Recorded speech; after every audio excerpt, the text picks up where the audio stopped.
ಸುಷ್ಮಾ ಸುಷ್ಮಾ ಮಾತ್ರೆ ತಗೊಂಡ್ ಬಾ.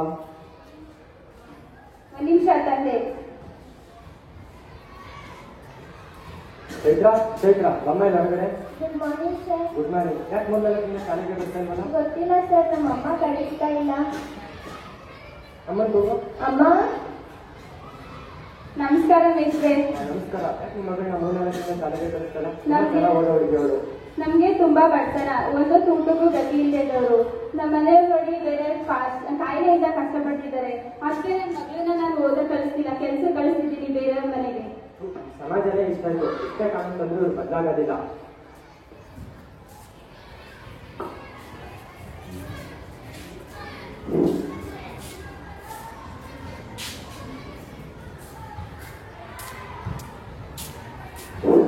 ಸುಷ್ಮಾ ಸುಷ್ಮಾ ಆಯ್ತು, ಇಲ್ಲಿ ಬಂದೇ ಇಲ್ಲ ಇನ್ನು.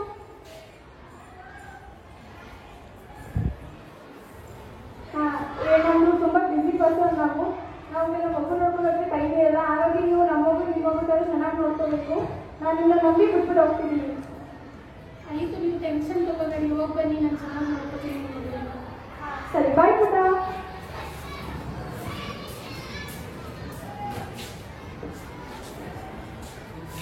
ನೀವು ಮನೆಗೆ ಕೆಲ್ಸಕ್ಕೆ ಹೋಗ್ತೀರಾ ನೋಡಿ, ಅಲ್ಲಿರೋ ಪಾಪನ ನನ್ನ ಜೊತೆ ಕಳಿಸಿ. ನೀವು ನಿಮ್ಗೆ ಎಷ್ಟು ದುಡ್ಡು ಬೇಕು ನಾನು ನಿಮ್ಗೆ ಕೊಡ್ತೀನಿ.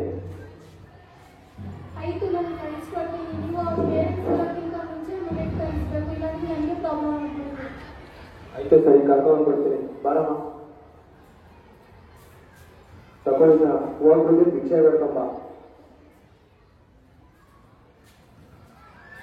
ಈ ಚಿಕ್ಕ ವಯಸ್ಸಿಗೆ ಭಿಕ್ಷೆ ಬಿಟ್ಟಿದ್ದೆ ಮೇಡಮ್ಮ, ಸ್ಕೂಲಿಗೆ ಹೋಗಲ್ವಾ ನೀನು?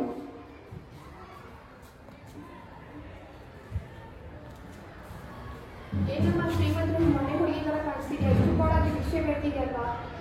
ಅಗತ್ಯ ಸ್ಕೂಲಿಗೆ ಸೇರಿಸ್ತೀನಿ. ಈಗ ನಮ್ಮ ಮಗು ತರ ಕಾಣ್ತಿದೆ ಅಲ್ವಾ? ಮಗು ತರ ಅಲ್ಲ, ನಮ್ಮ ಮಗುನೇ. ಇಲ್ಲಿ ನಾವು ಮಗು ಬಿಟ್ಬಿಟ್ಟಂದ್ರೆ ನಮ್ಗೆ ಮೋಸ ಮಾಡ್ತಿದ್ದಾರೆ ಅವರು.